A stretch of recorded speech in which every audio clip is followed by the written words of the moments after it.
queremos cumprimentar a todos, no nome do vencedor de todas as batalhas. Uau! Jesus Cristo, Filho do Deus vivo. Que alegria estar aqui, apóstolo Jair. Como me lembro, né? Daqueles primórdios. E estar aqui neste lugar, nessa atmosfera impregnada da presença de Deus. Honramos a memória deste gigante da fé, apóstolo Doriel de Oliveira.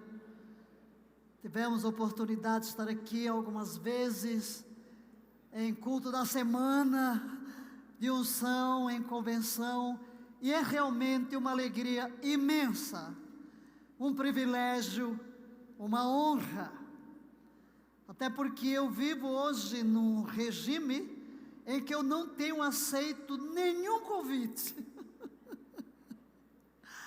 Foi uma insistência aqui, e considerando ser Brasília e a casa da bênção, vocês vão dizer, por quê? Porque eu trabalho com focos, e eu sempre dizia que quando completasse 70 anos, eu queria devotar o resto da minha vida formando líderes, com uma visão de transformação, numa teologia bíblica revelada na unção do Espírito Santo. E assim comecei em África, treinando os pastores, porque hoje em Moçambique, em Angola, o governo não reconhece um pastor se ele não tiver uma formação numa escola bíblica. E começamos aqui, veio a pandemia, né? E nós estamos dando todas as matérias de um curso de 4 anos para a formação de apóstolos, profetas, evangelistas, pastores e mestres. Eu sou a professora. Então, de domingo a domingo, eu estou preparando aulas com tudo e dentro de uma plataforma. Está entrando agora a 7ª turma, vamos formar a primeira, cuja formatura será em Jerusalém, em março. Mas aos sábados, porque já na pandemia eu dei 21 lives de oração em cima de toda a situação, e diante de um clamor comecei a usar o sábado às 9 horas da manhã para dar um curso. Primeiro, personalidades restauradas, como conquistar mente, emoções, vontade, cura interior, para libertar o povo da depressão. Depois entramos na mente de Cristo, depois entramos num curso sobre como manter a saúde pelos meios naturais, e agora, amanhã será a minha 11ª aula em o poder da intercessão. Treinando uma nova geração como intercessores proféticos. Por quê? Porque quando Deus me trouxe de volta de África, Ele me mandou direto para um lugar de jejum e oração, em Goiânia. E ali Ele me deu as linhas mestras e disse, você vai começar treinando 1000 intercessores. Eu pensei, onde eu vou arranjar tanta gente? Em 85 as igrejas eram deste tamanho, né? Nós não tínhamos 8% de evangélicos, apóstolo Jair. Eu acompanho os números porque estou envolvida nessa batalha de levantar os guerreiros de oração. E assim começamos a treinar guerreiros de oração. Em 85, 86, realmente começamos juntando os guerreiros. E Deus me levou primeiro para o mundo tradicional. Quem era o meu auditório? Batistas, metodistas, anglicanos, presbiterianos. E eu tinha que pregar sobre batismo do Espírito Santo. Foi uma revolução. Recife. Eu até digo, levei todas as pedradas, né? E mulher pregando, né? Naquele tempo, misericórdia, né? Mas Deus me deu a unção de abrir caminhos. e a unção de transferir unção. Então eu recebi todas as pedradas como mulher para abrir o caminho para as mulheres pastoras.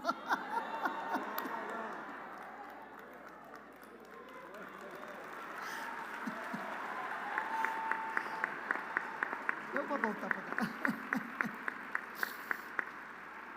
Vocês imaginam 85, 86, uma mulher pregando, e 89 entra na televisão, com 1 hora de televisão, falar em língua na televisão. Eu fui a primeira brasileira a ter 1 hora de televisão neste país.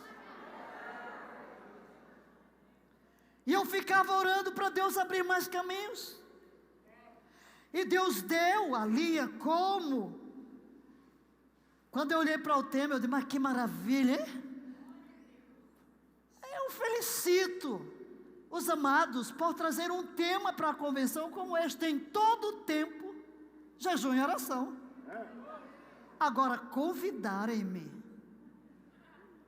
para uma convenção, uma pregação sobre jejum e oração, eu fico meio perdida. Eu tenho 5 livros sobre o assunto,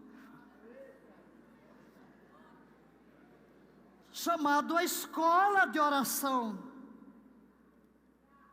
Qualquer tipo de jejum que você já imaginar na sua vida, eu já fiz. E um dos meus livros é O Jejum e a Redenção do Brasil, que é exatamente a estratégia que Deus me deu para treinar os guerreiros. E começamos, quando Deus deu a televisão, não foi projeto meu, nada na minha vida é projeto meu, não, eu simplesmente obedeço. Nossos cassetes começaram a correr o Brasil, e lá em São Paulo, um empresário comprou um horário na rádio de 1h30, e punha a esposa a liberar meus cassetes. Pois ele me liga em 89. E diz, Deus me disse para tirar o dinheiro que eu uso para promover as minhas óticas na Globo, para pôr esta mensagem na televisão. E eu fiquei, como? No dia que Jim Swaggart saiu da televisão, eu chorei. E eu disse, às vezes a gente diz coisa que não quer dizer, não é? Eu disse assim, ai que pena, vamos perder esse tipo de mensagem. E eu disse, se eu tivesse dinheiro, eu entraria aí, mas não queria dizer aquilo, né? Eu disse isso sem querer dizer. E aquele empresário me liga, Deus me disse para pôr essa mensagem na televisão. Eu disse, como? E eu tinha que ir a Israel, passei por São Paulo, e ele me contou o que é que Deus falou, e eu fui para Israel. Antes de ir, na véspera, ele chega e me apresenta um papel. E diz, acabei de assinar um contrato com a Bandeirantes. Era o horário de Jim Swaggart, 1 hora de televisão. 89, junho de 89. Eu vou a Israel quando eu volto. Ele disse, olha, é tão caro produzir um programa, que é quase o preço do que se paga. Então eu aluguei uma ilha, que eu não sabia nem não. Eu nunca tinha encarado uma câmera na minha vida, gente. Em África eu nunca tive um microfone. Eu fui missionária há 13 anos em África e nunca tive um microfone, nunca usei microfone. É por isso que eu fiquei com a voz forte, né? E aí ele disse, vamos gravar. Ele fez um contrato por 3 meses. Vamos gravar todos os programas. Eu tenho uma aliança com Deus, vou sempre te obedecer. Eu fiz essa aliança com 17 anos antes de entrar no seminário. Vou sempre te obedecer, sem nunca te questionar, e confiarei em ti em todas as circunstâncias. Então, Deus fala, eu não entendo, eu obedeço, vamos embora, né? Nem mesmo que dê borboleta na boca do estômago, né? Vamos embora. E ele disse, tem que ter um endereço em São Paulo. E eu disse, mas o ministério é Recife. Ele disse, mas o povo do sul, do nordeste, aqui não dá valor ao que vem do nordeste. Então temos que ter aqui alguém aqui em São Paulo. Ele disse, o programa, eu disse, para onde é esse programa? São Paulo e a cidade de São Paulo. 29 de junho, 89. Eu estou pregando em Salvador. Aí escuto. O programa entrou no Recife. O programa entrou no Rio. O programa entrou no Brasil inteiro. A palavra da fé, eu disse como? Não estou entendendo nada. Acontece, depois vim descobrir, que tem as repetidoras. Se alguém não comprou nas repetidoras aquele horário, é liberado o que sai da sede. Então Deus trancou o horário no Brasil inteiro.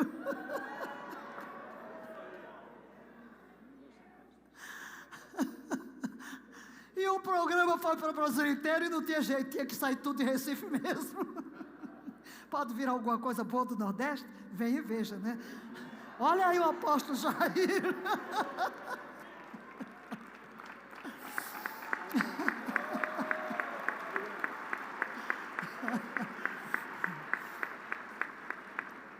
Agora, queridos, o que é a única coisa que a gente fazia? Orar e jejuar. Foi estratégia que Deus me deu, jejum e oração. Jejum e oração, jejum e oração. E eu comecei a ensinar os guerreiros lá no Recife. E como esse povo veio todo do mundo tradicional, não levantava nem um dedo, sabe? Aí depois tem que pôr o povo para marchar. E vai, marcha, guerreia, guerreia, guerreia. Eu me movo pelo que creio. Não me movo pelo que vejo, não me movo pelo que ouço, não me movo pelo que sinto. Eu me movo pelo que creio. Deus está sarando a nossa terra. Deus está sarando a nossa terra. Olha, a gente proclamou tanto, Deus está sarando a nossa terra, que nasceu um ministério chamado Sara Nossa Terra. E outra, 18 horas, eu encontro na sala do trono. Adoração na sala do trono. Falamos tanto da sala do trono que surgiu o ministério Sala do Trono.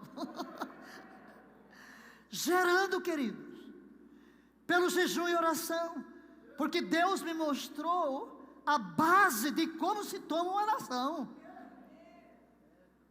Em 89, eram as eleições quando o Collor foi eleito, era a primeira depois de todo aquele período. E eu estava com os guerreiros, alugamos uma quadra. A gente não alugava cadeira, não, quer dizer que guerreiro não precisa sentar. É em pé mesmo, vamos aqui marchar, orar, guerrear, proclamar redenção sobre o Brasil. No momento em que eu ia dobrando o joelho para a oração final, o Espírito me fala, tira os olhos dos candidatos, nenhum deles é meu escolhido, a redenção do Brasil virá pela igreja.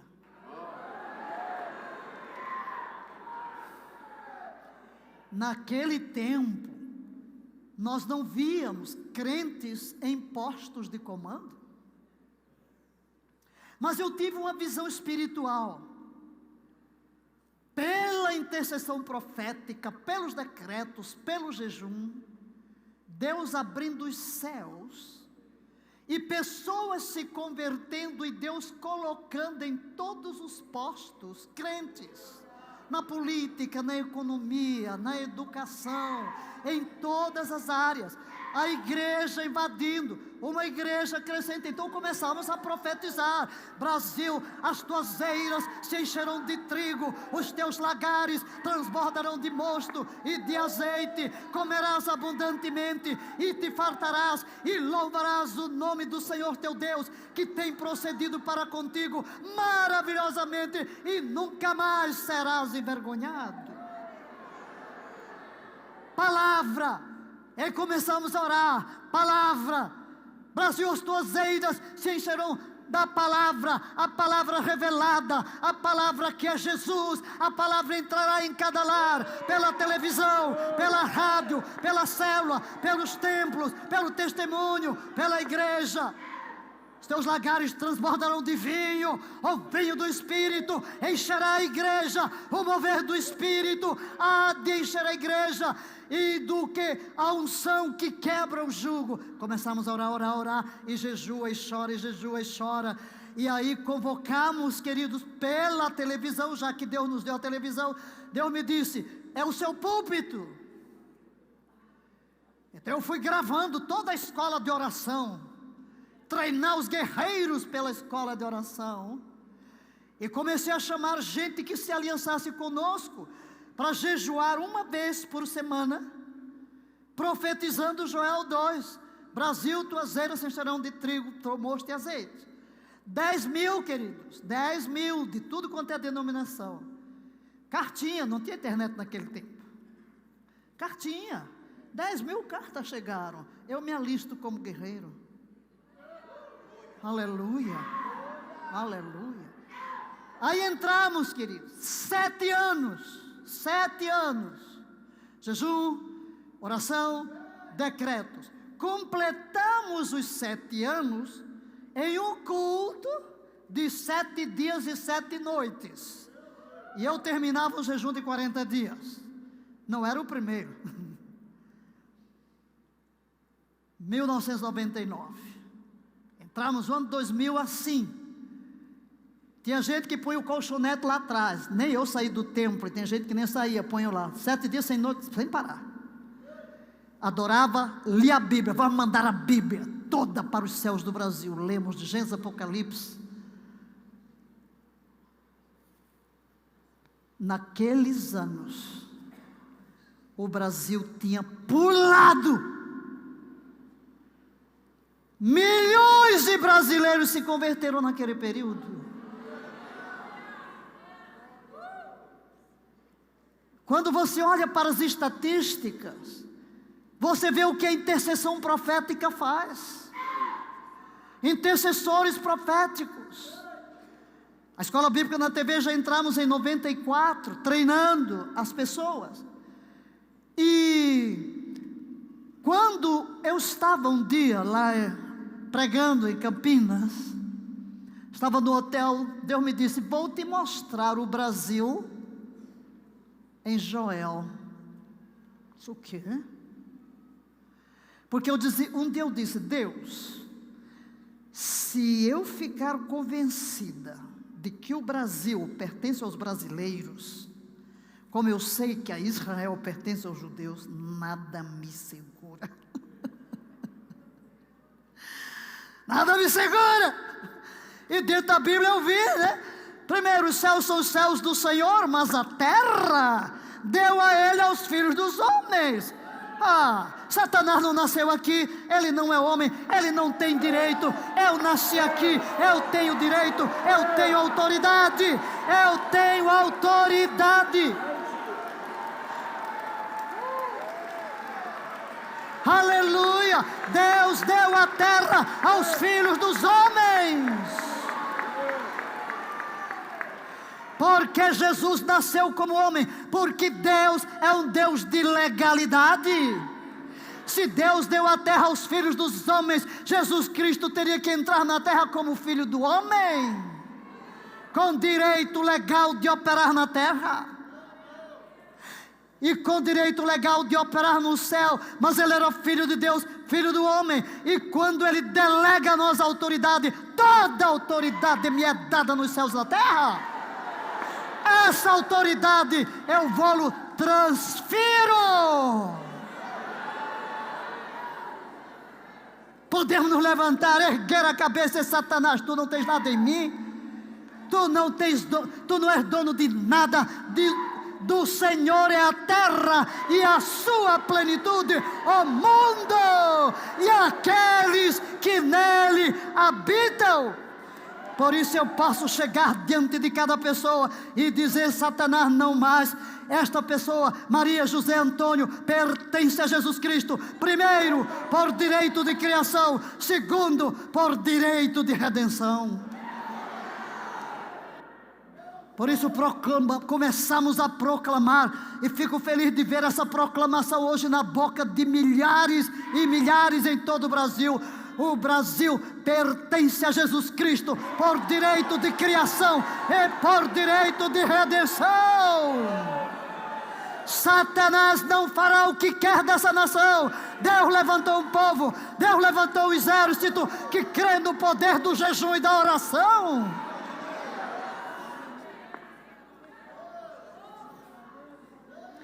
Quando eu olhei para Joel naquele hotel e comecei a ler, e diz que fala de uma narração aos filhos, os filhos dos filhos, e para na quinta geração. E os filhos destes, a próxima geração. E qual é a narrativa?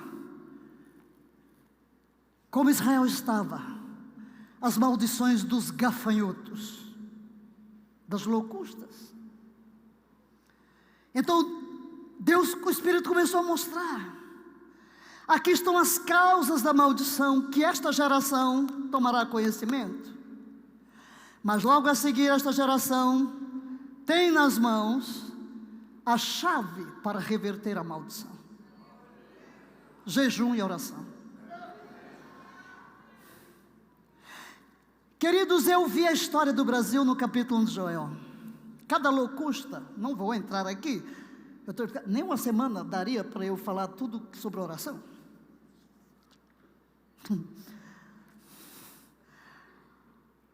Mas eu disse: Espírito Santo, o que tu queres liberar? Qual é a dose necessária para hoje, né?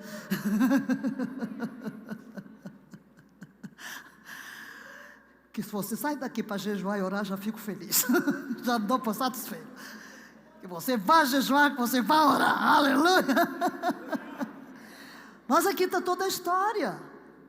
Cada locusta representa aqui um direito legal dado a Satanás.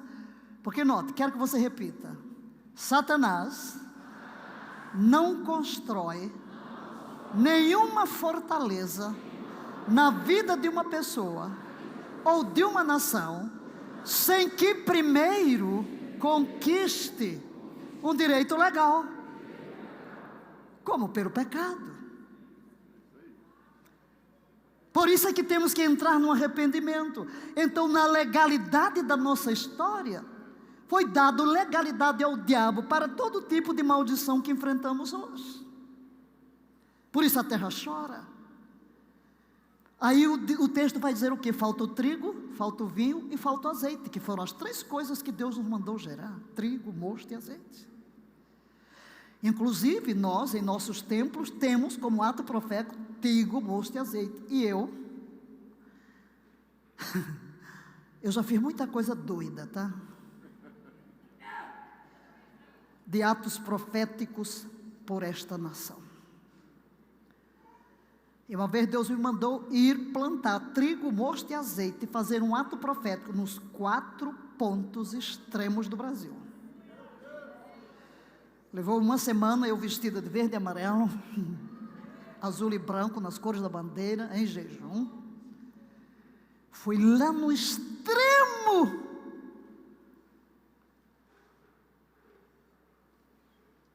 onde não se tinha ido, porque geralmente o povo diz, do Caburaí, e não, são 60 quilômetros lá adiante. Quando você olha os novos mapas, você vai ver que a nossa parte mais ao norte não tinha sido reconhecida até que se descobriu, então fizeram. Eu não estava sabendo disso, e quando eu cheguei em Boa Vista, o pastor disse: fui pesquisar, não tem como chegar lá. Quando foram reconhecer, foi preciso uma semana, as pessoas nas picadas, tomaram vacinas e chegaram até lá. E ele havia tirado fotos e me deu aquilo que ele pegou na internet, mas eu não olhei.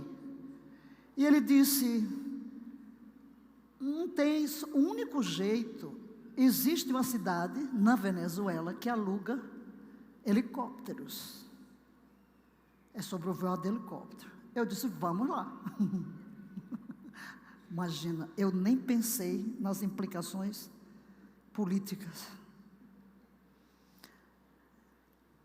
Eu disse a Deus que eu sempre vou obedecer, então eu não penso nada, Ele é quem me protege. Aí logo na fronteira eu fiz o ato profético, um ato profético que eu tinha feito nas entradas todas de São Paulo e aqui em Brasília. Eu ungi tudo por aqui, uns 450 quilômetros. Punha o azeite assim no carro, com aquelas garrafonas, né, furado o buraquinho, vai pingando. Lá no Vale do Amanhecer, todas as ruas, tudo que é bicho aqui, todas as sedes da maldade aqui eu já ungi. Ungi naquele ano, sofri também uma retaliação terrível. Caiu teto, morreu gente, enfim. Não vou entrar nisso. Mas você aprende na guerra. E realmente eu fui lá, aluguei o helicóptero, e ele disse, mas pode ter o radar, posso chegar perto, porque ali tem um entroncamento. Eu disse, onde o senhor conseguir chegar? Aí quando ele chegou, o radar disse, é aqui. E pousou numas tábuas. Queridos, ele pousou no lugar onde pousou o helicóptero que levou o padre para realizar a missa e reconhecer aquilo como ponto extremo norte do Brasil. O pastor estava tão eufórico porque ele havia lido toda a história e tinha as fotos. E me deu e eu não tinha olhado. Quando eu fui meter a caixinha com a Bíblia e tudo, eu senti, uau! Afinal, aquilo era um lago. Um lago, então, com aquelas árvores aquáticas ali, não é? E eu, sem saber, fui pisando no lugar que devia, para não afundar, E meti. E depois que eu saí, aí, claro, o que é que eu fiz? Em cada um dos 4 pontos extremos, fiz a ceia. E levantei e disse, o Brasil se aliança contigo desde o extremo norte. Depois lá, no Monte Moa, também tive que ir a uma cidade alugar um helicóptero. Mas aí não podia descer, isso não tem problema, desce no meio das árvores. Diz, árvore só, não tem problema, as folhas vão enterrar. E ali um pastor foi comigo, a mesma coisa eu fiz nos 4 tempos. O Brasil se aliança contigo. Por quê? Porque Deus levantou uma geração que entregou a nação a Cristo.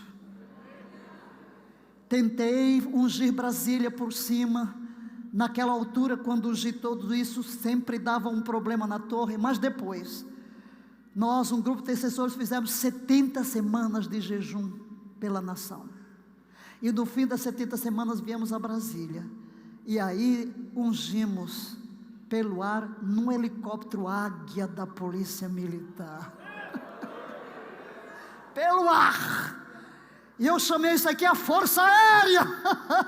A Força Aérea limpa os céus para que os evangelistas vão, preguem a palavra, aleluia. É o trabalho da Força Aérea, remover os obstáculos. Então, queridos, eu creio no poder da oração. Aqui em Brasília, quando eu cheguei da unção nos 4 cantos extremos, eu disse, vai agora.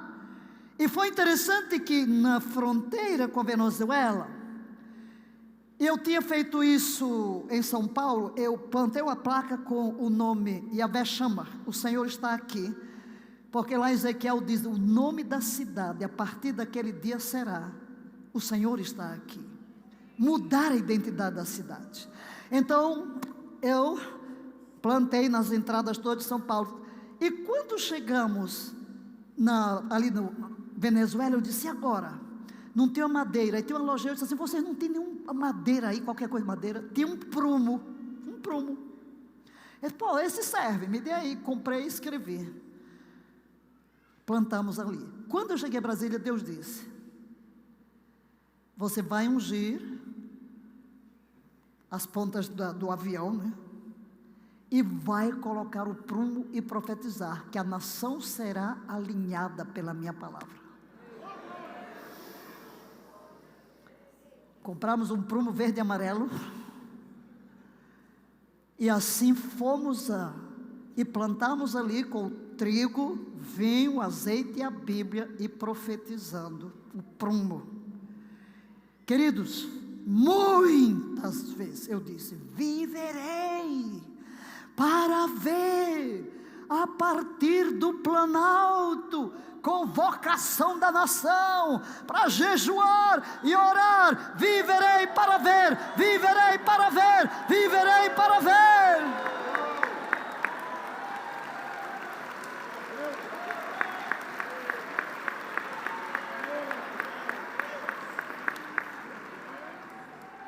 Aí você diz: eu não profetizei, mas vi.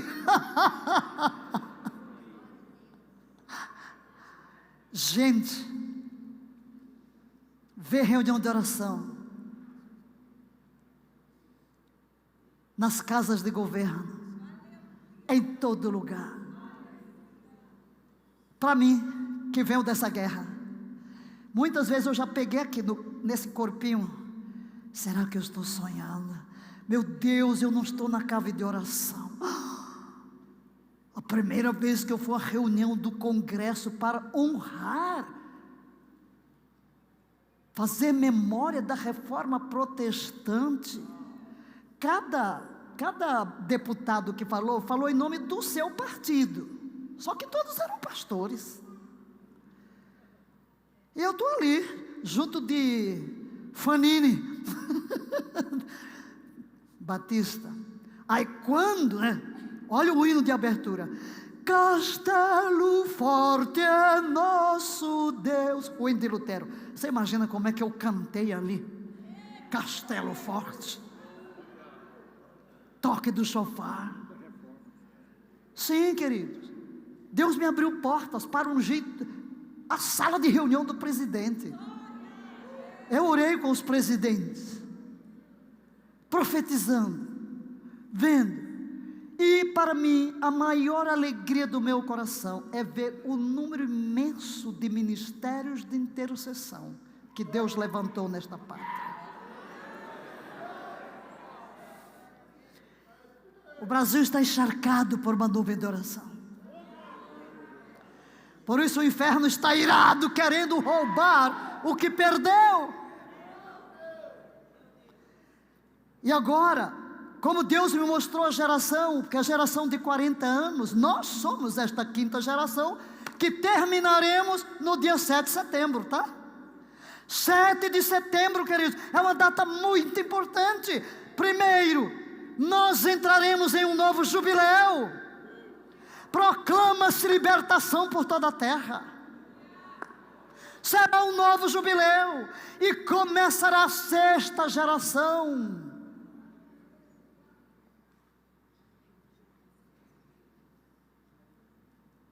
A quinta geração de brasileiros, uma geração cada 40 anos de brasileiros independentes. Não vou entrar por aí, mas estou dizendo por que agora eu estou dando curso, o poder da intercessão, para treinar a nova geração, para que esta nova geração que começa em 7 de setembro, entrando num período de jubileu nacional, se levante com força maior. Que Deus levante os generais da intercessão, que Deus levante aqueles que seguram na espada do Espírito e não retém até que o inimigo seja destruído, que chega diante do trono, segura nas pontas do altar, até que esta nação de uma outra extremidade seja varrida pelo poder do Espírito. Uma onda de redenção penetre cada família, as maldições sejam quebradas e vejamos ondas de salvação, ondas de libertação, ondas de cura, e uma igreja que se levanta no poder, na unção do Espírito Santo, para transformar vidas e fazer do Brasil uma nação ovelha. Aleluia, aleluia. A nação ovelha, são ovelha, aquela que naquele dia Jesus vai fazer o chamado. Jesus chamará as nações ovelha, e eu quero ouvir Jesus dizendo: Brasil, e nós diremos: aqui estamos, Jesus. Vivemos em nossa geração para te exaltar, para te entronizar. Nós nos recusamos a viver na herança do passado. Nós usamos as armas espirituais do jejum, da oração, da intercessão profética para arrebanhar do inferno a nossa geração. Jesus disse que o evangelho do reino seria pregado em todas as nações. Quando lemos Apocalipse, vemos a visão final. E essa visão não se aparta do coração de Deus. Uma multidão que ninguém pode contar, de toda tribo, raça, língua, povo e nação. Então onde estará o segredo? Em uma geração. Uma geração que nas mãos do Espírito de Deus será responsável para que esta visão seja plenamente consumada e o Cordeiro venha arrebatar a sua noiva. Você tem coragem de dizer: Senhor, faz de mim esta geração. Eu quero ser esta geração. Mas, queridos, acima de qualquer coisa, embora eu possa funcionar como pastora, plantando uma igreja, como evangelista, fazendo uma campanha, acima de qualquer coisa eu sou mestre. Deus me levantou para ensinar, para formar. Qual é a diferença entre um pregador e um mestre? O pregador proclama, o mestre explana. O pregador diz faz, o mestre diz como se faz. E então, num tema como este, é tempo, sempre será tempo de jejum e oração. Deixe-me entrar na veia do ensino, para deixar alguma coisa aqui. Sei que esta é uma igreja que ora. Todo mundo fala de oração, mas nem sempre se ora tanto. Todo mundo fala de jejum, mas não sei se jejua tanto, né? Jejum, não é que o jejum vai mudar a Deus, mas nós entramos em jejum pela nação. Nós chegamos a gastar 21 dias em jejum para conseguir orar o pequenino livro de Joel, orando a palavra. Até tem um livro que é o best-seller, Orando a Palavra, porque quando eu oro a palavra já começa com a resposta.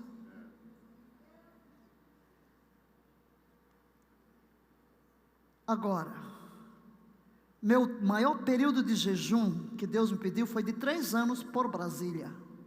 3 anos. Um tipo de jejum. Durante esses 3 anos, comer apenas coisas cruas, nada que passasse pelo fogo. 3 anos. Eu estava saindo de um ano. Então eu emendei 4. Mas é claro, antes aqueles jejuns, né, que são com água, ou às vezes até com suco com água, mas nada. Inclusive em um dos jejuns de 40 dias, quando terminamos o jejum, tudo pelo Brasil, tudo pelo Brasil, tudo pelo Brasil. Eu cheguei e olhei para as uvas que tinham colocado na mesa da ceia. Aí o Espírito disse: quebra o jejum com as uvas. Aí eu olhei para o auditório, olhei para as uvas, eu disse: será que dá um bago para cada pessoa? Aí chamei a pessoa e disse assim: você acha que dá um bago para cada pessoa? Eu disse: não, não dá. Aí eu pensei: uau, vamos então primeiro ver quem fez o período completo. Não, o povo não estava em 40 dias, o povo estava em 10 dias, né? Eu aqui estava em 40. Aí pegaram quem fez os 10 dias. Aí voltaram com as uvas. Aí eu fui baixando, e voltavam as bandejas cheias de uva. Está tudo filmado. Deus multiplicou as uvas. E quando terminou o culto, todo mundo já tinha, agora já não foi, cada um pegar um bago, pegava o que queria, né? Quando terminou, estavam lá os pratinhos, né? Dos que foram distribuídos, todos cheios de uva, e o povo terminou. Foi um sinal. Naquele dia eu fiz uma coisa, olha, não se faz, por favor. Às vezes o Espírito nos leva a fazer uma coisa que é de doido mesmo, né? Mas não é para tornar doutrina, nem você repetir. Eu fiz isso uma única vez. Eu subi na mesa da ceia, com a bandeira em cima, para fazer um ato naquele dia, né? Nunca mais Deus me pediu para fazer isso, né? Mas parece uma coisa de doido para quem não está ali no ambiente, né? Você não viu? Jesus Cristo fez coisas que Ele só fez uma vez. Cospe no chão, faz um lodo e joga. Não é que uma doutrina que a gente vai sair cuspindo por aí fazendo lama, né? A gente tem que ter sabedoria e saber que às vezes o Espírito nos leva num determinado momento a um certo ato profético. Como você vê os profetas, cada coisa de louco. Não é? Fica aí, deita sobre o lado, come com comida cozida com excremento, anda descalço e nu. Sim, mas não é uma doutrina, nem para ninguém repetir, nem Deus pediu 2 vezes ao mesmo profeta. Então, queridos, você se move conforme o Espírito lhe leva a mover-se. Amém? E em cada época você tem que seguir o Espírito. Certo? Por exemplo, eu estive 23 anos na televisão. Deus me disse, está pronta a abrir mão da televisão? Eu fui a pioneira. E eu ficava orando para Deus levantar mais. Um dia eu contei 8 programas. Chorei, obrigada, Senhor. Porque eu ficava orando. Mas agora eu pergunto, preciso eu entrar na televisão? O mundo está cheio de televisão. Deus disse, próximo passo será a internet. Próximo passo será a internet. Agora lá, se você entrar lá, Valnice Milhomens, no YouTube, você tem cursos inteiros. Se você entra lá no meu Instagram, Valnice Milhomens, todo santo dia você tem uma devocional. Né? Porque hoje é o tempo da internet, e Deus falou lá, o próximo passo será a internet. Então você tem que, em cada fase da sua vida, seguir a estratégia que Deus tem para aquele tempo. Porque tudo é cumulativo. Por exemplo, tudo que a Casa da Bênção já fez no passado é cumulativo. A geração de hoje tem que tomar tudo isso e lembrar que quando o apóstolo Dorial começou lá atrás, começou com nada. Agora você está num novo tempo que tem que tomar toda a herança e partir para voos mais altos, para conquistas mais elevadas, para dimensões mais elevadas. Você é responsável por ir mais além, porque você está começando já com um legado imenso. Amém? E é isso que eu digo à nova geração. Quando a gente começou como guerreiro lá atrás, levando pedrada, nós éramos tão poucos, mas hoje são milhões. Vocês têm que completar a missão. Tem que entregar o Brasil em poucos anos. Temos que avançar. E vocês estão certos, é o poder da oração. Mas queridos, eu vou à palavra agora. E falando sobre oração, que é a primeira palavra, eu vou me deter mais no jejum. Talvez seja o lado mais difícil, né? O jejum. Efésios 6,18. No capítulo 6 de Efésios, ele nos dá armadura para nos proteger numa batalha espiritual. Sabemos que é armadura de guerra. E a guerra de oração é a arma do guerreiro, pois ele termina dizendo no verso 18: com toda oração e súplica, orando em todo tempo, no Espírito, e para isso vigiando com toda perseverança e súplica por todos os santos. Veja quantas vezes aparece todos. Todo tipo de oração. A tradução de J.B. Phillips diz: orai sempre com toda a espécie de orações espirituais. A versão amplificada diz: orai em todo tempo, em cada ocasião, em cada época, no Espírito, com toda a maneira de oração e súplica. A primeira coisa que temos que entender, queridos, para que haja resultado na oração, é que existem vários tipos de oração. Você não chega numa farmácia dizendo, quero comprar remédio. Vão perguntar qual o tipo, qual é a enfermidade. Você não vai comprar iodo para uma diarreia. Cada tipo de medicamento é destinado a um tipo específico de enfermidade. Você vai para o mundo dos esportes. Você não joga futebol com as regras de basquete. Você não joga voleibol com as regras de futebol.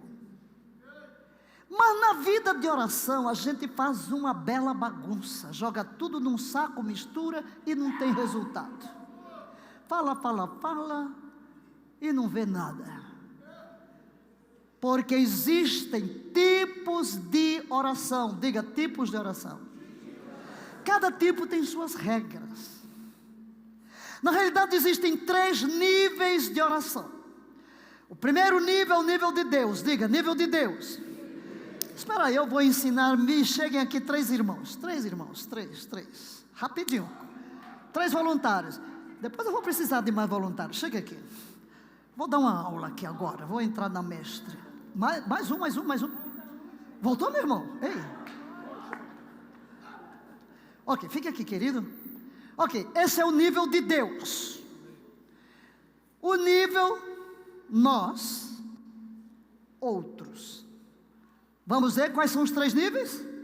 Deus, nós, outros. Eu vou a Deus por causa de mim. Eu tenho necessidades. É esse aqui. Eu vou a Deus por causa de outros. É este aqui. Mas eu vou a Deus por causa de Deus mesmo. Agora existem 3 tipos de oração para o nível de Deus. 3 irmãozinhos aqui. 3 aqui, rapidinho, mais 3. E daqui a pouco eu peço mais 3. Se puder, já podem vir mais 3. Fique aqui 3 dele, ó. 3 desse, 3 atrás dele. Vem aqui 3 para trás dele aqui. Tem mais 3? E só dá homem aqui, maravilha, hein? 3. Vai lá, irmão. 3 aqui. 3 aqui, ó. Ali. E o irmão fica aqui, é umzinho mesmo. Você é um sozinho. Venha cá, agora vocês venham para cá. Nível de Deus. Eu vou a Deus por causa de Deus mesmo. Faltou um aqui. Eu vou a Deus por causa de Deus. Quais são os tipos de oração? Primeiro, é ações de graça. Eu vou a Deus agradecer um favor. Eu recebi uma bênção, veio diante de Deus só para agradecer. O segundo tipo de oração é a oração de louvor. Eu vou a Deus exaltá-lo pelos seus feitos. Diga o que Deus faz. As obras. E o terceiro é a adoração. Eu vou a Deus para me concentrar nos seus atributos, na pessoa de Deus. Deus é o foco. Esse é o mais elevado tipo de oração. E Deus me mostrou que a arma espiritual, em nível estratégico mais poderoso, é a adoração em santidade. Eu tenho inclusive um livro, Adoração em Santidade. Como vencer a idolatria e a feitiçaria e levantar um exército de adoradores em santidade. A adoração em santidade atrai a presença de Deus, destrói todo o mal. Nada prevalece diante desse tipo. Então vejam, eu vou ilustrar. Por exemplo, você chegou à mesa para comer a refeição. Aí você diz: obrigado, Senhor, tu proveste, tu me dás cada dia o pão de cada dia. Então é bênção recebida. Agora ele não está pensando no que ele recebeu, mas ele olha para as obras de Deus. Olha que maravilha, Senhor, Tu és o Deus Criador, louvado sejas Tu por todas as Tuas obras para com os filhos dos homens. Agora esse aqui,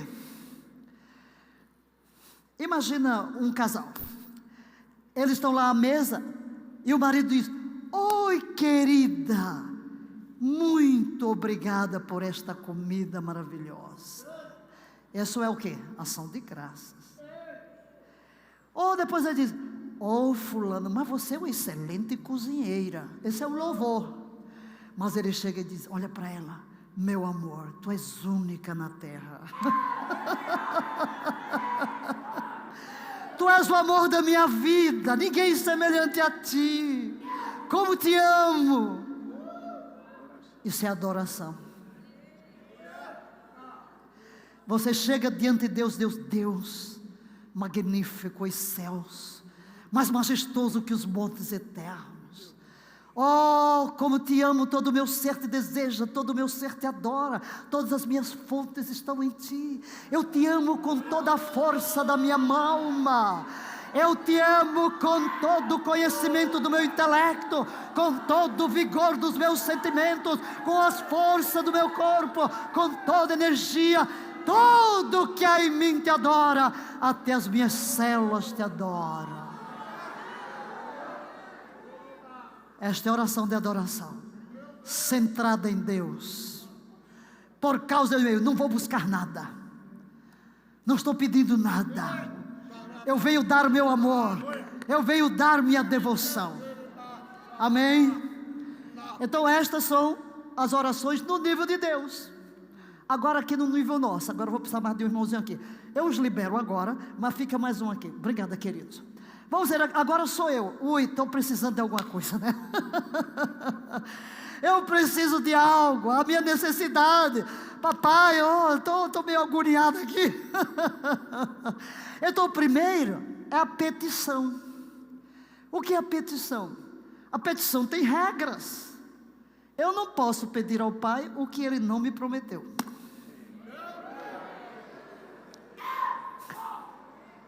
A petição é uma oração de fé. E a fé começa onde a vontade de Deus é conhecida. E a vontade de Deus está expressa na sua palavra. Então eu não posso chegar, é a mesma coisa, você vai fazer uma petição ao governo, ou uma repartição pública. Se não lhe promete aquilo, você não pode pedir. Se não é um direito, você não pode requerer. Por isso eu preciso conhecer a Bíblia. Porque a Bíblia diz o quê? Que tudo que eu peço de acordo com a sua vontade, Ele ouve. E essa oração de fé, eu não tenho que ficar todo dia. Se é de fé, eu faço uma vez só, eu peço uma vez. Porque Deus é uma pessoa. Vem cá, se você tiver uma conta de luz para pagar, aí um amigo seu diz assim, eu vou pagar a sua luz. Obrigada, você agradece. Amanhã você liga, fulano, você pagou a luz? O que é que ele vai dizer? Você não confia em mim? Sim ou não? Agora, ele já disse que vai pagar. Aí você, oi fulano, por favor, paga a luz. Mas você não já me pediu? Eu não já lhe disse que sim? Mas é assim que a gente faz com Deus, né? Tira a máscara. Oração de fé, eu vou porque a palavra me prometeu. Então eu peço, agradeço, sejam as vossas petições com ações de graça. Quando é que você agradece? Quando recebeu. O que é a fé? Tomar por verdadeira a palavra de Deus. Como? Porque você sabe que é salvo. A Bíblia diz que quem crê, quem confessa Jesus como Senhor, você não tem que todo dia confessar. Confessa uma vez e recebe. Fez a oração de fé, batismo do Espírito, mesma coisa. Você vai falar com Deus? Sim, mas agradecendo. Obrigada, Pai. Estou aqui aguardando, sei que está vindo a minha bênção. Graças te dou, porque mandaste os teus anjos para trabalhar a meu favor. Então essa é a petição, ok? Petição, faz uma vez em algo que Deus prometeu. Não invente de pedir o que Deus não prometeu. Agora vem aqui o segundo. Aqui é a oração de entrega. Que entrega? Um fardo, uma preocupação. Você tem um filho drogado, você está com problema no casamento, e vai. Agora, eu digo que muitas vezes, quando você está numa situação dessas, você faz mais oração de depressão. É assim: oi Senhor, tem misericórdia de mim, olha o meu filho, levanta pior do que quando ajoelhou. Você se encontrou com o quê? Com o problema. Você fixou a imagem do problema. Aí levanta, aí vai, oh irmão, ora por meu filho. Aí vai para o outro, oh Senhor, eu te entrego meu filho. Aí levanta e vai, oh, porque o meu filho não entregou para Deus, por que que tomou de volta?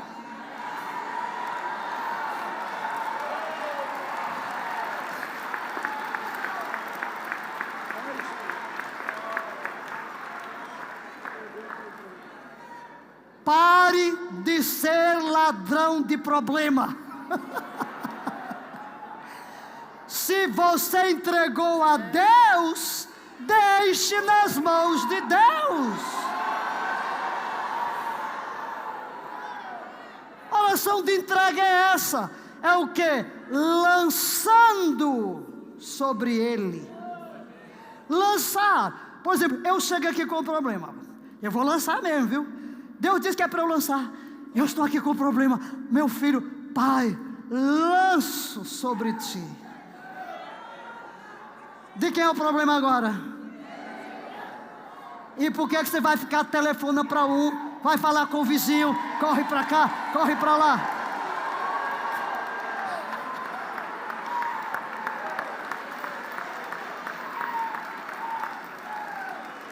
Olha a bela figura. Entregou para Deus, aí vai lá devagarinho.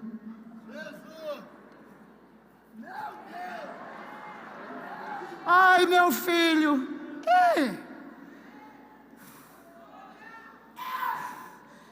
Você tomou de volta. O que é que Deus vai fazer? Nada. Oração de entrega. Guardaram? Eu transfiro. Senhor, é teu. Confio que tu vais operar. Eu não tenho como resolver o problema. Aí você diz, Valnice, o que é isso de oração, depressão? Diga, tudo começa com a imagem. Junto com a imagem vem um pensamento. Diga. A imagem casada com o pensamento gera uma emoção. E a emoção provoca uma reação. Então, se eu fico olhando para o problema, quais os pensamentos que vêm?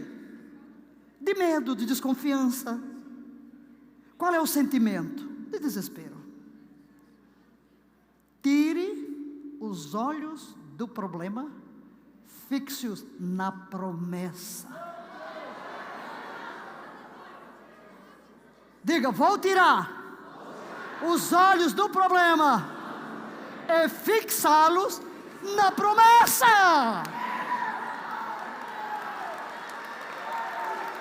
O que é que a Bíblia diz? Você foi ao médico, ele dá um diagnóstico. Você tem 6 meses. A Bíblia diz, pelas suas pisaduras sou sarado. O que é que você faz? Vai guardar a imagem do médico ou da Bíblia? Você pega o diagnóstico do médico, põe a Bíblia em cima, diz: meu diagnóstico está aqui. Pelas tuas feridas eu sou sarado. Você não vai formar a imagem de um caixão e de um funeral. Você forma a imagem de Cristo na cruz do Calvário, levando sobre si suas dores e suas enfermidades. Mas o outro tipo de oração é consagração. Você tem decisões para tomar, mas não sabe o que fazer. Esta aqui é a oração que pode levar 1 ano, 2 anos. É você chegar diante de Deus: Senhor, o que eu faço? Quando Deus responde, você toma a decisão. Então, veja a diferença. Cada tipo de oração, cada necessidade tem regras dentro da Bíblia. É uma necessidade pessoal que a Bíblia me faz uma promessa, eu faço uma petição de fé. É um cuidado, uma inquietação, uma preocupação, um peso, eu vou entregar para o Senhor. É uma decisão, um caminho que não sei o que seguir, eu vou submeter a minha vontade à vontade de Deus. Eu digo: Pai, não sei o que Tu queres, não sei qual é o caminho, fala ao meu coração de alguma maneira, e você aguarda. E em qualquer situação, qual a melhor maneira de aguardar? Em adoração. Quando chega uma bomba na sua mão, não se concentre na bomba, porque aí você vai se concentrar no problema, e você se concentra, tudo é uma questão de foco.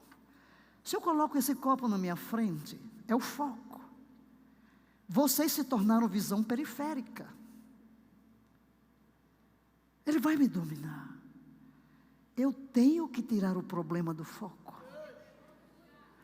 Agora, quando eu olho para Jesus, o autor e consumador da fé, a minha emoção vai ser outra. Se eu começo a adorar, vem alguém e diz assim: fulano falou mal de você. Em vez de você ficar zangado, querer se vingar, você diz: Pai, eu te adoro, Tu és lindo, maravilhoso. Todo o meu ser te deseja, todas as minhas fontes estão em Ti. Você mudou o foco. Aí vem o sentimento de amor, de perdão. Você começa a ver as coisas de outra maneira. Amém? Amém, queridos? Estão liberados? Vamos ver esse aqui. Esse aqui só tem um. Esse aqui é só um. Esse aqui é umzinho. Esse aqui é pelo outro. Isso aqui se chama intercessão. Aqui é intercessão. A intercessão. Porque eu vou pelo outro. O que é intercessão? Colocar-se no lugar de outro. Vamos dizer, ele tem uma necessidade, e eu venho a Deus no lugar dele, e vou pleitear a causa dele, como se a causa fosse minha. Amém? Obrigada. Por isso, eu tenho um livrinho deste tamanho de tipos de oração, e um desse tamanhão de intercessão, e outro grandão de jejum e oração, né? Mas, queridos, são os tipos de oração. E com certeza, todos nós aqui estamos sendo chamados a este tipo de oração. Colocar-se no lugar de outro e pleitear a sua causa, como se fosse sua própria causa. Se você quiser saber mais sobre intercessão, entra no meu YouTube, porque eu vou dar amanhã. Eu estou falando agora sobre as características do intercessor. Amanhã a característica será o discernimento. Mas você vai ter lá como Deus busca intercessor, Jesus como intercessor, Espírito Santo como intercessor, o nosso chamado de intercessão. Se você entrar lá, poder da intercessão, YouTube, Valnice Milhões, do YouTube, você está lá, as aulas estão todas lá, tudo com PowerPoint bonitinho, toda a palavra, porque eu sempre ensino com PowerPoint, prego com PowerPoint. Aqui até parece estranho que eu não esteja usando um PowerPoint, né? Porque eu quero que todo mundo grave, porque estou ensinando, formando, né? Então você pode estudar mais lá sobre intercessão. E gostaria agora, no tempo que me resta, abordar um pouco sobre o jejum. Jejum. Quem gosta de jejuar? Seja honesto, né? Seja honesto.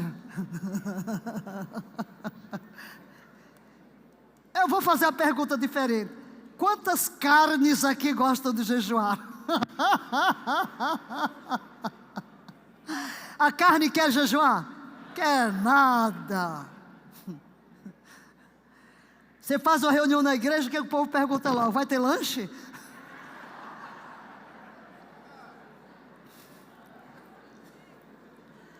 Quando sair daqui, está todo mundo procurando onde é que tem uma comidinha, não? Não, queridos, não é natural da carne querer jejuar. Se você está doente, não tem apetite, o seu corpo está dizendo que precisa de jejum. E a pior coisa que as pessoas fazem é querer empurrar comida quando você não tem apetite, porque aquilo de não querer comer é o seu corpo gritando que precisa ser purificado.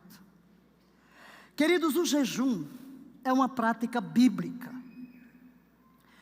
E quando em Joel nos fala da estratégia de jejum, eu vou dar uma panorâmica apenas rápida.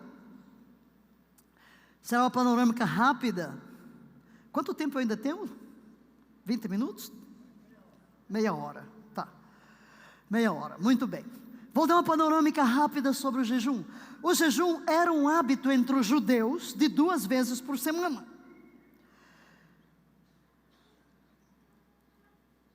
Na história da igreja temos os metodistas. Wesley não aceitava um obreiro que não jejuasse 2 vezes por semana.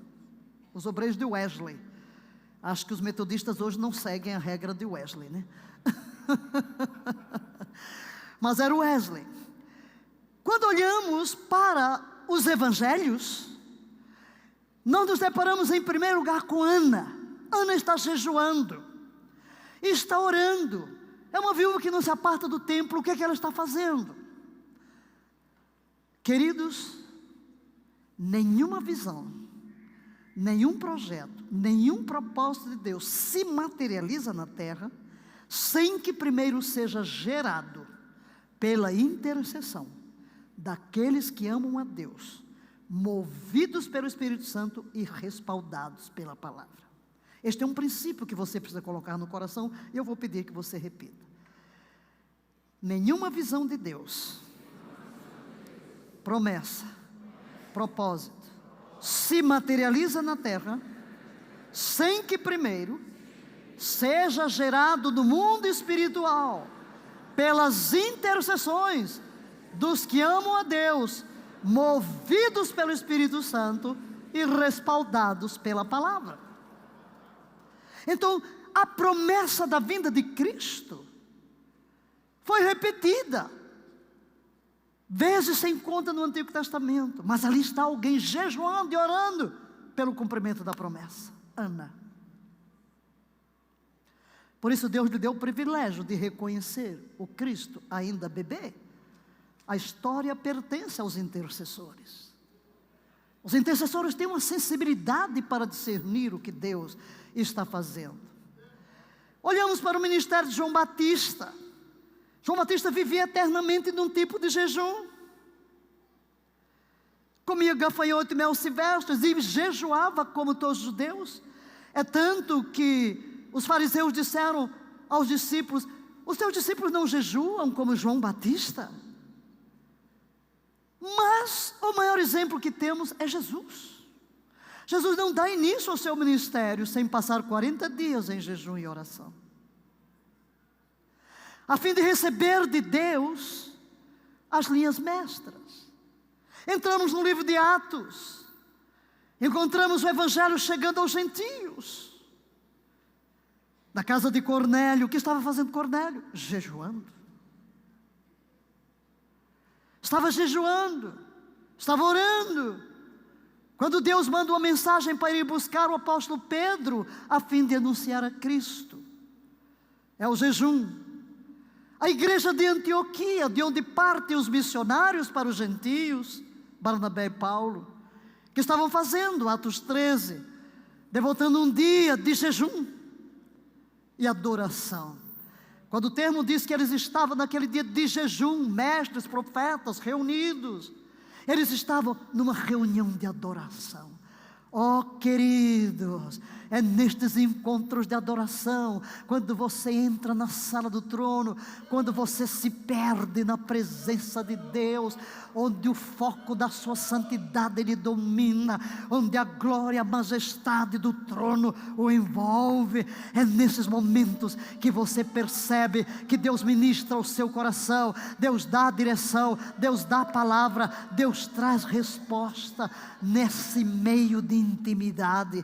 E é exatamente num tipo de reunião como esta, ao longo do dia, que Deus diz: separai-me a Barnabé e a Paulo para a obra para a qual os tenho chamado. Depois vamos ver que, à medida que Paulo vai avançando, estabelecendo igrejas e elegendo líderes, e eu leio em Atos 14, 23, havendo-lhes feito eleger anciãos em cada igreja e orado com jejuns, separava-se liderança em jejum, para liberar a energia espiritual. Esta era uma prática entre os cristãos da igreja primitiva. O que faz Paulo? Logo depois, ao se encontrar com Cristo no caminho de Damasco, 3 dias de jejum e oração. Jejum total, não comeu, não bebeu. Primeiro ato pós-conversão. E sempre que eles são enviados debaixo de jejum e de oração. Será que a igreja depois dos apóstolos seguiram esse padrão de jejum? Vocês são bem abençoados, porque vêm de uma igreja cuja ênfase está no jejum e oração. Imagina uma convenção nacional com o tema de jejum e oração. Eu nunca tinha visto. Apóstolo Jair, fico feliz. Sei que, porque muita coisa vai acontecer.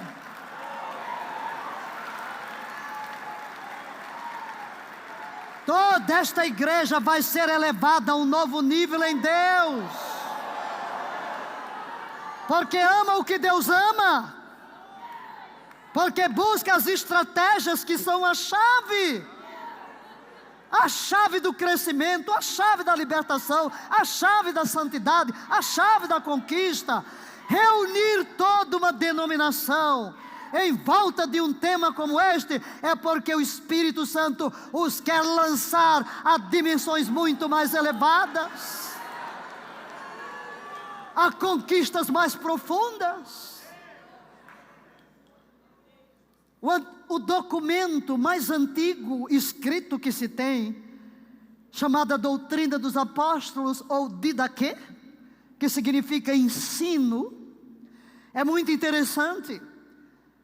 Como os escritos antigos se perderam, este só foi encontrado em 1873 e publicado em 1883, a Didaquê. Instruções mais antigas que temos para a igreja cristã. Quanto à sua data, os eruditos colocam por volta do ano 70. Portanto, antes de que as cartas do apóstolo João fossem escritas, ou mesmo o evangelho de João. E o que é interessante, nesse livro de Didaquê 1:3 diz assim: orai por vossos inimigos e jejuai por aqueles que vos perseguem. Olha como era a igreja lá no começo. Jejum pelos que vos perseguem. Sobre o batismo, olha a orientação no capítulo 7, verso 4. Antes do batismo, o batizador e o batizando devem jejuar, e outros que o possam. E levareis a pessoa a ser batizada a jejuar por 1 ou 2 dias antes do seu batismo. Assim era a igreja primitiva. Quem vai batizar e quem vai ser batizado, jejuem. já introduziu o novo crente no jejum. E uma orientação interessante e que os vossos jejuns não coincidam com dos hipócritas, são os fariseus, pois eles jejuam no 2º e no 5º dia da semana, mas vós jejuareis no 4º e no dia da preparação, que é a sexta-feira, antes do sábado. É muito interessante, mas não apenas isso. Se a gente olha mais para o século seguinte, a Apologia de Justino, ele diz: explicarei como nós também nos dedicamos a Deus quando nos tornamos novos através de Cristo.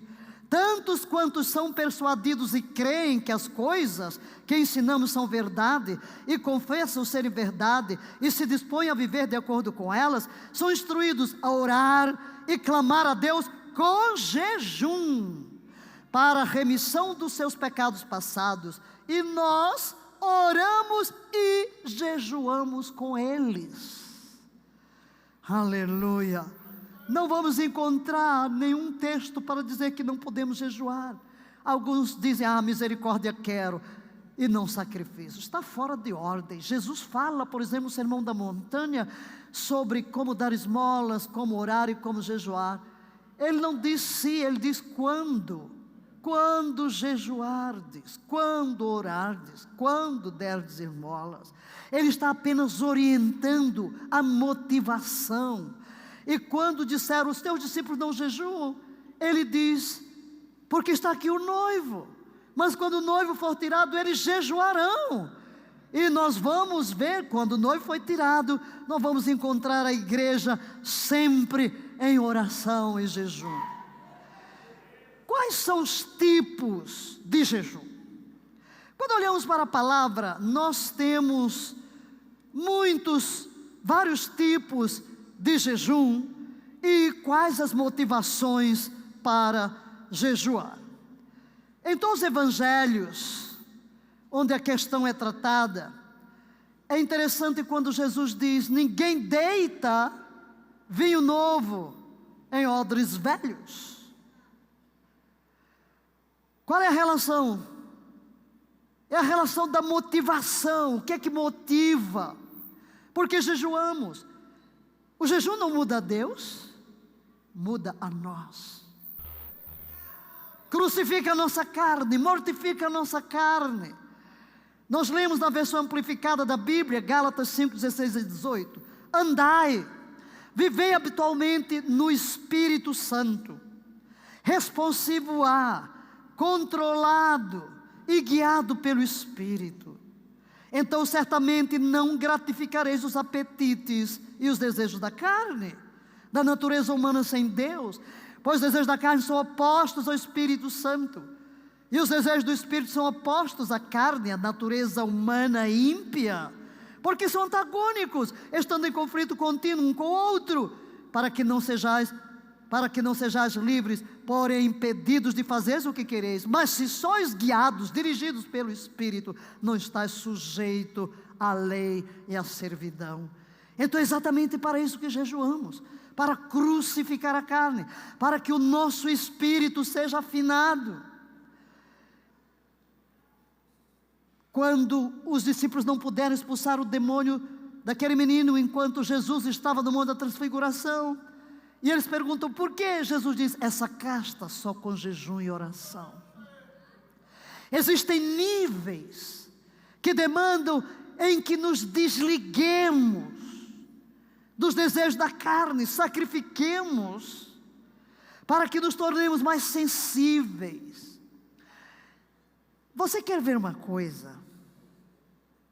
Se você sai daqui e vai a uma churrascaria e come um grande churrasco, como se sente depois?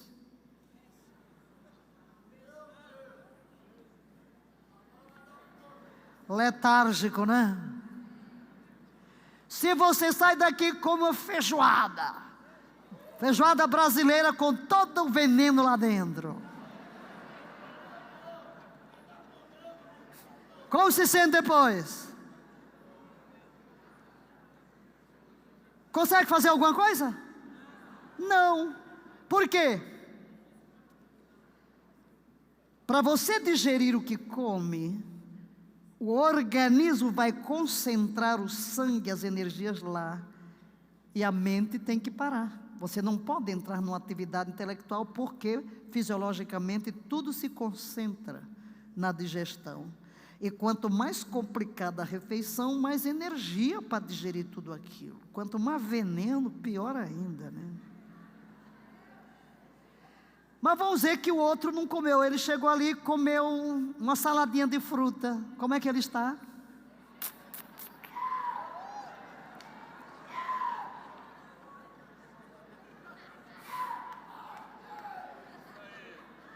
Vocês sabem que aquele que jejua tem benefícios espirituais imensos. Por quê? Ó, alerta, alerta.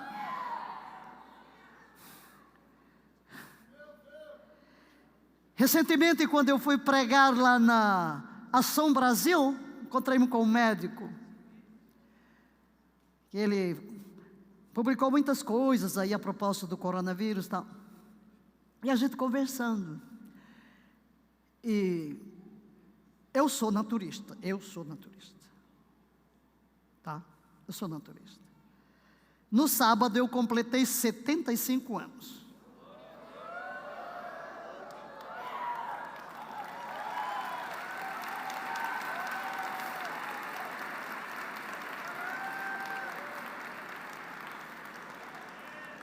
Você me dá 75 anos? Nem a ciência.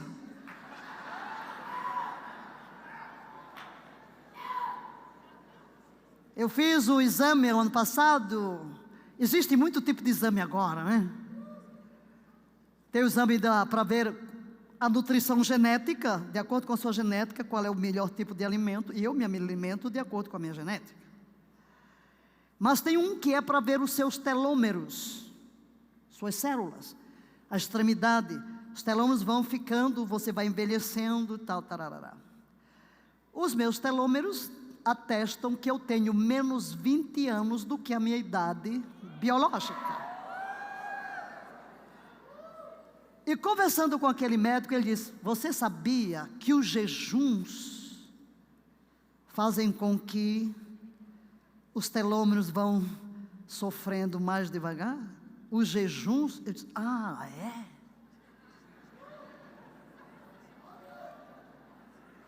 Aí eu disse: é interessante, porque eu olhei lá o gráfico, né? Porque você vai envelhecendo e de acordo com sua saúde, os telômeros vão encurtando, né? Os pontos extremos das células vão encurtando. Tem lá. Aí eu vi que o meu gráfico vai caminhando mais devagar, a partir desse Ministério do Brasil de jejum.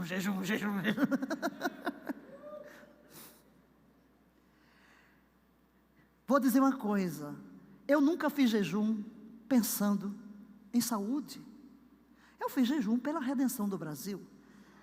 Mas que eu fui abençoada.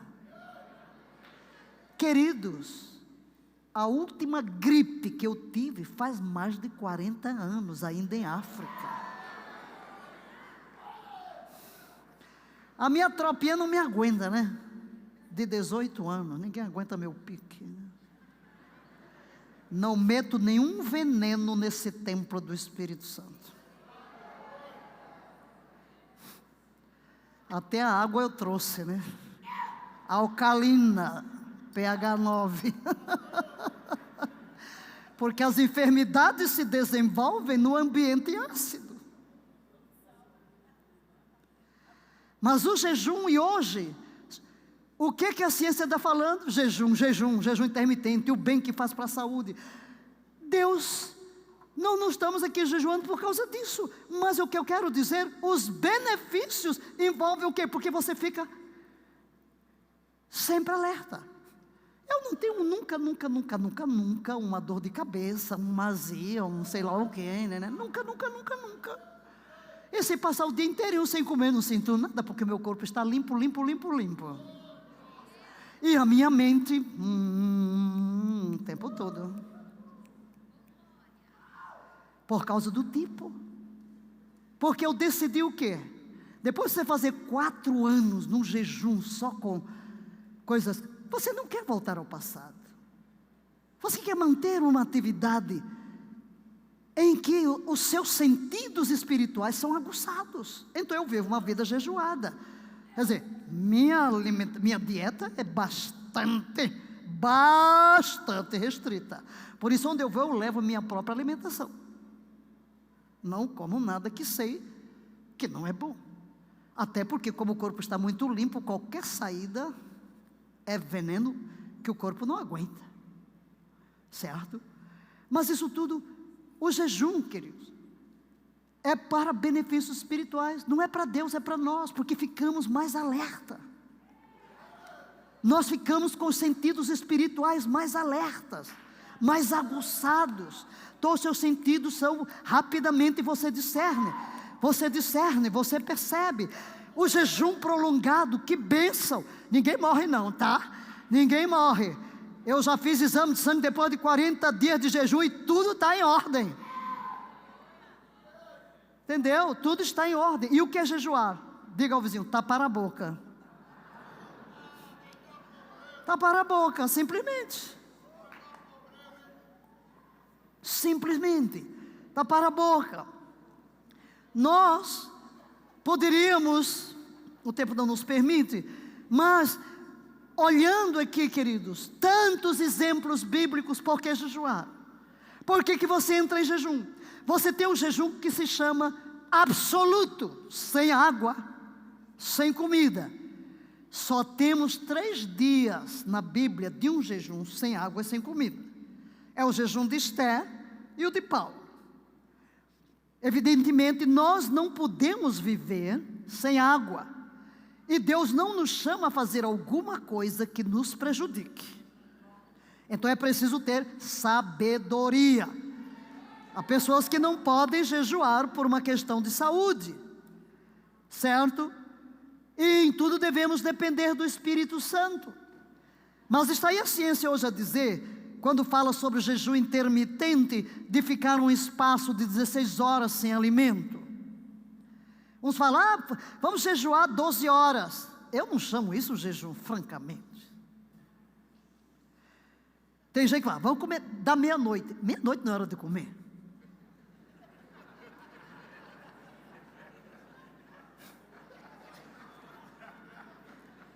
Já que vocês estão na frente de uma mestre, vou dar uma aulinha. O organismo só faz 2 coisas: digere ou elimina. Para que ele elimine as toxinas, precisa de espaço sem digerir. Deus nos fez como um relógio. Cada órgão tem seu pico numa determinada hora do dia. Como a noite foi feita para dormir, os órgãos digestivos entram em repouso. E o metabolismo se torna lento. Se você come bastante aí antes de dormir, o que ocorre? O metabolismo está lento, você vai passar a noite, o organismo vai passar a noite inteirinha trabalhando devagarinho para tentar digerir aquilo. Quando você acorda, está pior do que quando se deitou, porque o organismo trabalhou a noite inteira. E outra, as toxinas vão se acumulando. E se você está sempre comendo, o organismo está sempre o quê? Digerindo. E toxinas vão se acumulando, queridos, em nosso tecido conjuntivo. O que é o tecido conjuntivo? Quando você pega um pedaço de carne de boi, não tem uma pelezinha branca? Aquele é o tecido conjuntivo. Então, as toxinas vão se acumulando no tecido conjuntivo. Quando não tem mais espaço, sabe para onde vão? Juntas. É de onde vem o quê? As artrites, as artroses. Porque as juntas estão cheias. Por que é que quando você jejua, sente dor de cabeça e sente mal? Porque na hora que você para de comer, o organismo vai começar a liberar as toxinas, os venenos que vai passar pelos rins. Se tem muita, aquilo está grosso, aí você sofre. Quanto mais sofre, mais sinal de que você precisa, está envenenado. E então, se está muito envenenado, nem pode fazer um jejum prolongado, tem que ir devagar. Você começa como? Talvez com saladas, com frutas, ou pula uma refeição, depois pula 2, para ir desintoxicando. Por exemplo, se você, 30 dias, não dá para eu jejuar, porque eu venho de uma dieta tão... Então, ok, coma legumes, coma alguma coisa, já vai dando uma limpeza, devagar, certo? Então, quando você vai fazer um jejum prolongado, os piores dias são 5. Depois de 5 você tem a impressão de que pode viver sem comer, né? Beber muita água. Então 3 dias sem água é o máximo, mas 3 dias sem comer, sem beber, só em situações extremas, como no caso de Esther, uma sentença de morte, como no caso de Paulo. Paulo está praticamente assassinando por mão dos outros, e tem uma experiência sobrenatural, está cego, mas demais não vemos. Jesus, por exemplo, 40 dias, não diz que ele não bebeu. Temos o jejum sobrenatural, que é o jejum de Moisés no monte, que está na presença da glória, e o de Elias, que come a comida do céu, são sobrenaturais. Agora, está provado que o corpo humano, se ele está bem, ele pode ficar até 40 dias sem alimento, não sem água, porque depois disso vem a real fome, que foi a fome de Jesus. Teve fome. Que fome é? Porque a maioria das vezes que a gente diz que tem fome, não é a fome real. É porque você já está habituado a comer naquela hora, então tem uma sensação no estômago. A fome real é quando o organismo digeriu todas as células mortas, tudo que é extremo, e começa a comer células vivas. É aqui na boca do estômago. Eu sei porque eu já passei por isso, tá? Então eu já fiz jejum completo, né? Um jejum completo em que o seu organismo vai até ali ao ponto, né? É uma dorzinha aqui, aí você tem que comer devagarinho, enfim. O meu livro Jejum e Redenção do Brasil tem tudo sobre jejum, tudo, e tudo que é texto de jejum está lá também, né? Por isso que eu disse, como é que vocês me chamam para falar de jejum e oração numa horinha aqui? Mas estamos aqui só para tocar fogo em vocês, não é? Para que todo mundo saia daqui para jejuar, para orar. Amém. Agora, tem o jejum parcial, que é o jejum de Daniel, comendo legumes. Tem hoje gente, não, a gente só precisa deixar de...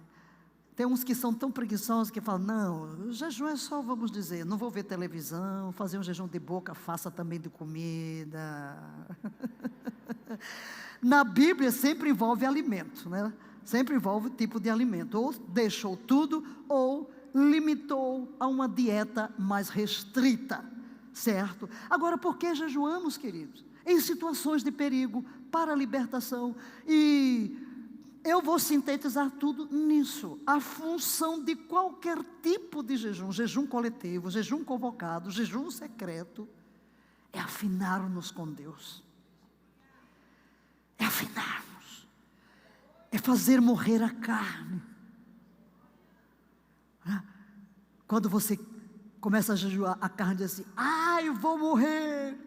Você diga, é para isso que eu estou jejuando, morra mesmo.